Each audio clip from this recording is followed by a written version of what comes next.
All right, y'all, because get in here so we can talk about this episode of the Aunties podcast. Baby, listen, it's been a struggle for me to decide whether or not I was going to talk about this, but let's go ahead and do it. Before we even get started, make sure y'all like the video, subscribe to the channel, turn your post notifications on, and get down in these comments so we can talk about it after we talk about it. And let's go ahead and get into it. Now, the reason I was hesitant after I watched the first episode is because it's entirely too fucking much going on in here. And it is incredibly difficult for me to stay focused on what the hell going on when you got these three big mouth heifers asking questions over top of each other every second. They don't even give the guests enough time to respond before they start firing off some other shit. It's too much. It's too much. The one with Game, it was all right, last episode. The one with Netta and Charles, listen, it got even messier, okay? The one with the Game was just, I didn't talk about it strictly because Tokyo was just doing too much. She was throwing the coochie everywhere. It was just too much. So this, because Netta came with a man, she was a little bit more tame. But I tell you what, Carlissa gonna switch her ass out here in lingerie. Like, who in the fuck are you looking good for? Who? Netta or Charles is what I don't understand. And then it's about how Tokyo kept playing in Carlissa's face this whole time, telling her how she looked just like Netta and how they favor each other. The shit is hilarious. Tokyo kind of played in their face the whole time, though, for real. And it shocked me that this episode, she was the one that was kind of acting the most professional and was actually asking them questions. Like, she literally sounded like she was interviewing. Whereas last episode, she couldn't get past the fact that Black China had done had summer game and she had to get them too. She had to prove that anything you could do, I could do better. So that was clouding her judgment on the last episode. Whereas on this one, she was able to kind of shoot straight and ask them questions. Now, Netta, girl, kudos to you, baby. Because I'm going to tell you one thing about it. You can't, baby, you cannot mess with Netta confidence. Even with her sitting up there looking like she's melting. Even with her sitting up there with her wig peeling back. Even with her sitting up there just looking like she finna bust out the dress. Charles looking like he finna bust out the shirt. Then have the nerve to have a faja on that looked like it was shapeless. Wasn't holding nothing together. Baby, you can't shake their confidence. And that's one thing you have to really appreciate about them. They are unwavering when it comes to that. They talking to them about, do they wear fake bags and fake designer? And Netta said, sometimes I do, sometimes I don't, baby. And what about it? Go ahead, Netta. You better let it be known. But see, I would think that if you come around to the podcast or come around to somewhere where it's going to be a camera, you would at least make sure you got on the real stuff that day. Okay? I know every other day when y'all just going out using y'all fake paparazzi sound effects and stuff, it's okay to just throw on whatever come close to your hand in the closet. Okay, but when you coming on somewhere where y'all about to be filmed and it's about the show on live TV or whatever, the app Zeus, whatever, a lot of people watch the shit. Make sure you got the real bag and make sure it ain't got no damn tags on it. Katia called you out. Why you got the tags on the bottom? She said, okay, I just opened it today. I just opened it today. Girl, Netta, cut it out. Either you was finna take that damn bag back if it was one of the real ones. Y'all think that'll be returning them real bags and getting the money? Huh? I don't know. So anyway, they did pretty good. Carlissa tried to set him up and say that her assistant had wrote Charles in a DM and he responded. But she didn't ever pull out no proof. And my whole thing of it is, that's what Netta said. Netta said, baby, I got the phone. I got the passcode here. He don't have no other page, baby. What you talking? I want to hear the proof. They trying to skip over the shit and go on to other questions, honey. Charles like, no, baby. Who your sister? Charles, she said assistant, for one. Two, he's right. Pull the proof out, Carlissa, because she's the one that got on my last nerve this episode. She kept talking over both of them. It was this one part where I forgot what they was questioning Charles about, but basically he couldn't answer because every time he went to say something, her and Tia was like talking over him. And then Netta started talking. And I think he told Netta, shut up. And honey, Tia and Carlissa couldn't get past that. Shut up? You don't tell no woman to shut up. Well, oh my God. Y'all, cut it. We not finna say this. Y'all not finna make me say it. It ain't no woman, for one. That's another man that he in a relationship with. He could tell him to shut up if he want to. And plus, when he told Netta to shut the hell up, Netta shut the hell up. That's one. Two, y'all do need to shut the hell up. Like, I get that it's y'all's podcast, and y'all are the ones that choose what y'all want to ask the questions to, but y'all have to give them enough time to respond before y'all ask something else. Yeah, sometimes Netta was long and drawn out with her. And listen, baby, let me tell you something. Let me tell you one thing about us. No, Netta, just answer with a yes or no so we can go on to the next question. And you have to keep these bitches on check too, Netta, honey. Because if you doing all that rambling, you give them time to jump in and ask something else before you done got the chance to answer what the hell you was answering. Right? But go ahead, Charles. It didn't look like Carlissa had no proof, because I feel like had she had it, she would have pulled it the fuck out for y'all to see. I did feel bad at one part of this interview, y'all, and I'm going to tell y'all where it was. Tokyotoni had asked Charles if he was really straight when he met Netta, because for some reason Netta feels like he was a straight man. Now, he might have appeared to be a straight man, Netta, but we done found out that he was indeed trapped in the closet. Because when Tokyo first asked him if Netta was the only man he had been with, he said, yeah.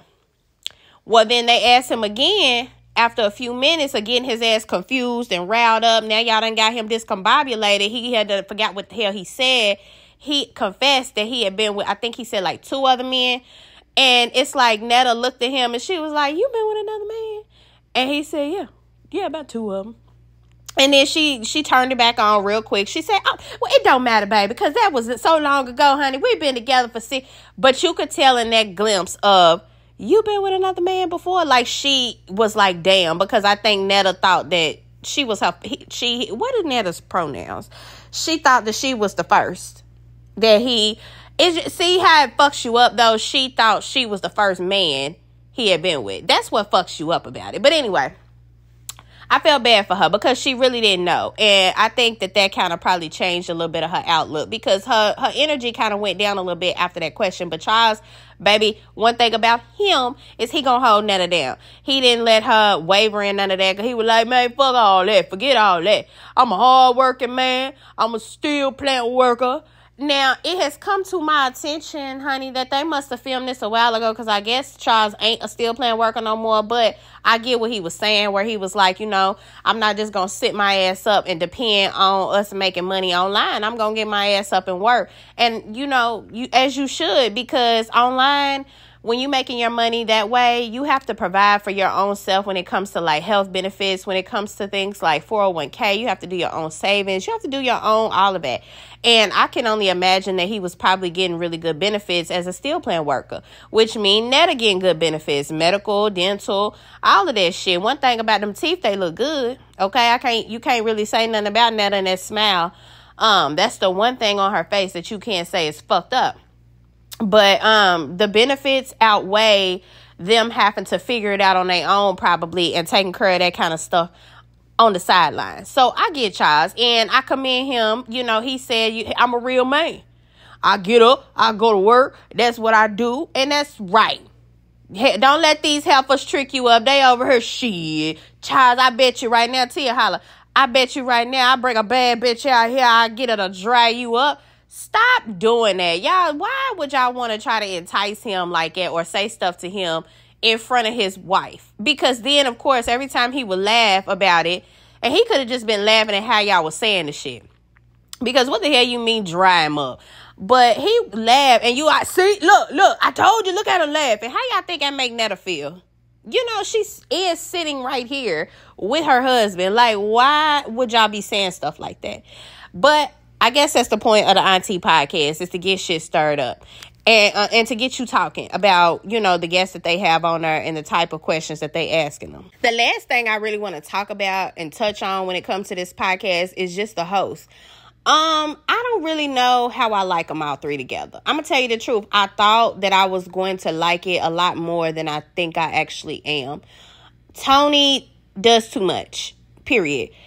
Hold on, let me just say, all 3 of them do too much in their own way. Tony do too much in the aspect of she gotta be the one that's like the head honcho. She's like she likes to be the one I'm noticing that starts off the questions, that calls the guests to come out and starts the little conversation at the beginning of the episode. Like in the beginning of this one, they was talking about yoni eggs, and she was talking about how she don't need none of that, and her coochie tight already and all of that. And the other two just kind of piggybacked off of her. But that opens up the door for Tokyo to be a lot. And I think that's going to start unfolding as the season goes on and the episodes come out. Tia, I like Tia the most out of all three of them for the job. Because Tia really do give you that good old auntie feel. Like, girl, don't be listening to that bullshit that motherfucker talking about. I don't care. Like, Tia really do give you that damn home feel. But wait a minute, time out. I also caught this. Did y'all catch in the episode when Carlissa big mouth ass gonna say that Tia was just fucking Rick Ross in November? Tia, after you get on here and make all this big old deal and have us thinking that you can't stand Ricky Rose and you can't stand his ass and you ain't been with him in years since your son was this old and this and that, girl, and she did not correct her when she said it. She didn't do nothing but take a big old gulp out of that teacup. That told it all right there. But I like Tia the most, and Carlissa, I think she is my least favorite, and I think it's just because she don't have the same energy as Tony and Tia. And then on top of not having the same type of energy, she seems like a different type of chick. Like, I feel like Tia and Tokyo can sit back and kick shit when the cameras are off. I don't think they're going to call and have Carlissa come over and kick shit with them. Tia might, but I don't think she gonna gel with Tokyo. It's just like something about their personalities that don't all gel. And I feel like Tokyo low-key don't like Carlissa. She keep on making jabs at her and shit. Like last episode, she started with Carlissa right out the gate. This episode, she keep telling Carlissa she looked like Netta, trying to be funny. And Carlissa called her out at one point, talking about, you always trying to throw shade at somebody as soon as we get started on the show, and blah, blah, blah. And yet, no, she really just be throwing shade at you, because I ain't heard her throw shade at Tia yet. It just seems like Carlissa don't really fit in. I don't know. What y'all think? How y'all think about the ensemble host cast they done put together? And are y'all watching the episodes? Like, how do y'all feel that they doing when it comes to this auntie podcast? Do y'all think it's longevity in it, or do y'all think this shit gonna blow up in the next couple of weeks? Ding ding, that's my vote. Y'all make sure y'all like the video, subscribe to the channel, turn your post notifications on, and get down in these comments so we can talk about this shit. Y'all already know what I'm gonna be back with the next one.